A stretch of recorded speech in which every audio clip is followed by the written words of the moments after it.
সুপ্রিয় দর্শক আসসালামু আলাইকুম, কেমন আছেন আপনারা? নিশ্চয়ই ভালো আছেন। আজকের ভিডিওতে আপনাদের সবাইকে স্বাগত জানাচ্ছি। আজকে আমি আপনাদের সাথে শেয়ার করব নর্মাল ডেলিভারির পেইন আসার পূর্ব লক্ষণ। তাহলে চলুন মূল ভিডিওতে যাওয়া যাক।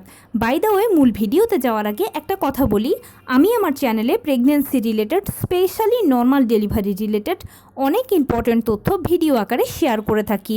এই তথ্যগুলো আমার পার্সোনাল এক্সপেরিয়েন্স ও আমার ডক্টরের সাজেশন থেকে নেওয়া।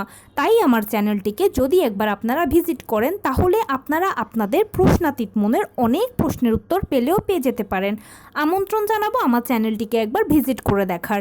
এবারে চলুন মূল আলোচনায় যাওয়া যাক। আমি শুরুতেই বলেছি আজকে আলোচনা করব ডেলিভারি পেইন আসার পূর্ব লক্ষণ সম্পর্কে। দেখুন, আমরা সবাই জানি যে সিজারটা হচ্ছে প্রি প্ল্যান। কেননা সিজারের পূর্বে ডাক্তার আপনাকে জানিয়ে দেবে যে কোন দিন, কোন সময়, কোন মুহূর্তে আপনার সিজার হবে, আপনি সেই মতে প্রিপারেশানটা নিতে পারবেন। কিন্তু নর্মাল ডেলিভারিটা একদম ন্যাচারাল একটা প্রসেস। কার কখন, কোন সময়, কোন মুহূর্তে কিভাবে শুরু হবে এই পেইনটা, সেটা একদম কোনো গ্যারেন্টি নেই।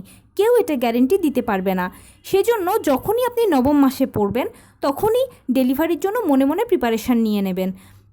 নর্মাল ডেলিভারি সাকসেসফুল হওয়ার ক্ষেত্রে বা একটা নর্মাল ডেলিভারি সফলভাবে হওয়ার ক্ষেত্রে সবথেকে ইম্পর্ট্যান্ট হচ্ছে পেশেন্টের মনের জোর। আপনি যদি মানসিকভাবে শক্ত থাকেন তাহলে ডেলিভারিটা অনেক সহজ হবে, অনেক স্মুথ হবে। সেই জন্য নবম মাসেই যখন পড়বেন তখন অবশ্যই নর্মাল ডেলিভারি প্রিপারেশান নিয়ে নেবেন। কেননা নর্মাল ডেলিভারিটা যেহেতু ন্যাচারাল প্রসেস, তাই যে কোনো সময় যে কোনো মুহূর্তে এটা হয়ে যেতে পারে। অনেকের আছে যে নবম মাসের শুরুতেই হয়ে যায়, কারো নবম মাসের মাঝামাঝিতে হয়, কারো নবম মাসের শেষে হয়। ডেট মেনটেনটা খুব কমই হয় নর্মাল ডেলিভারিতে। ডেটের বহু আগেও হয়ে যায়, আবার বহু পরেও হতে পারে। সেজন্য নর্মাল ডেলিভারির জন্য নবম মাসে আপনি প্রিপারেশানটা নিয়ে নেবেন। এরপরে নবম মাসের যে বললাম প্রিপারেশান নেবেন, সেক্ষেত্রে একটা ইম্পর্ট্যান্ট বিষয় জেনে রাখুন, সেটা হচ্ছে যে পেইন দিয়ে কিন্তু আপনার নর্মাল ডেলিভারিটা শুরু হবে না বা প্রসেসটা শুরু হবে না। পেইনের আগেও কিছু কাজ আছে। সেটা কি? সেটা হচ্ছে যে খেয়াল করবেন আপনার পেইন আসার 2-1 দিন আগে যেটা হবে সেটা হচ্ছে আপনার স্রাব যাবে। এই স্রাবটা কিন্তু নর্মাল স্রাবের মতো নয়। এই স্রাবটা হচ্ছে একদম থকথকে, চাকা চাকা, মিল্কি, অনেকটা জেলির মতো উজ্জ্বল সাদা বর্ণের স্রাব যাবে। এই স্রাব কারো কারো ক্ষেত্রে শুধু সাদা স্রাব যায়, কারো কারো ক্ষেত্রে এই স্রাবের সাথে আবার রক্তও মিশ্রিত থাকে। তবে সেই রক্তের রঙটা কখনোই লাল হয় না, হয় হচ্ছে হালকা গোলাপি বা হালকা বাদামি বর্ণের। একদম পিরিয়ডের প্রথম দিন যেরকম ব্লিডিং হয় ঠিক সেরকম হবে। আর এভাবে করে আপনার নর্মাল ডেলিভারিটার প্রাথমিক যেই ধাপ সেটা শুরু হয়ে যাবে। আর যখনই এরকম দেখতে পাবেন যে আপনার থকে চাকা চাকা স্রাব যাচ্ছে, তখন বুঝবেন যে আপনার পেইন এসে যাবে। পেইনটা আসতে হয়তো 2 দিন কিংবা 1 দিন সর্বোচ্চ সময় লাগবে, এর বেশি লাগবে না। আর এরপরে আপনার আস্তে আস্তে দেখবেন যে একটা সময় পানি ভাঙতে শুরু করছে। কারো কারো ক্ষেত্রে 1 ফোঁটা ভাঙে, কারো কারো ক্ষেত্রে তার থেকেও একটু বেশি ভাঙে। পানি ভাঙতে ভাঙতে খেয়াল করবেন যে আপনার পেইনও উঠে গেছে।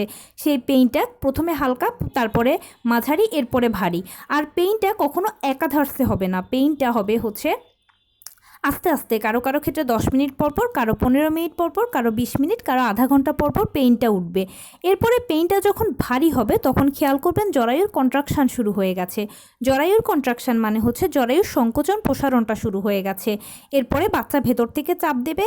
ততক্ষণে তো আপনি ডেলিভারি রুমে পৌঁছেই যাবেন। পাল্লা দিয়ে ডাক্তারও আপনাকে বলবে যে চাপ দেওয়ার জন্য। আর আপনাদের উভয়ের মিলিত চাপে ডেলিভারি কাজটা শেষ হবে। প্লাসেন্টা ডেলিভারির মাধ্যমে নর্মাল ডেলিভারিটা সাকসেসফুলি সম্পন্ন হবে। তো এভাবে একটা নর্মাল ডেলিভারি শুরু হয় এবং শেষ হয়। তাই নবম মাসের শুরুতেই প্রিপারেশান নিয়ে রাখুন। আর যখনই এ ধরনের স্রাব দেখতে পাবেন তখনই বুঝবেন যে আপনার ডেলিভারিটা সম্পন্ন হতে সর্বোচ্চ 2 বা 3 দিন সময় লাগবে। পেইন এসে 2-3 দিনের মধ্যেই ডেলিভারি হয়ে যাবে।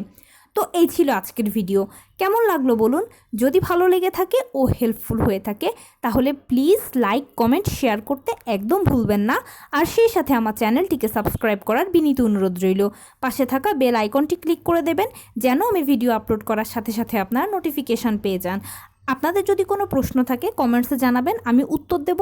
প্লাস যদি কোনো পরামর্শ থাকে যে কোন বিষয়ের উপরে ভিডিও করলে আপনারা উপকৃত হবেন সেটাও জানাবেন। আমি সর্বোচ্চ প্রায়োরিটি দেব আপনাদের পছন্দের। ভালো থাকবেন, সুস্থ থাকবেন। আসসালামু আলাইকুম।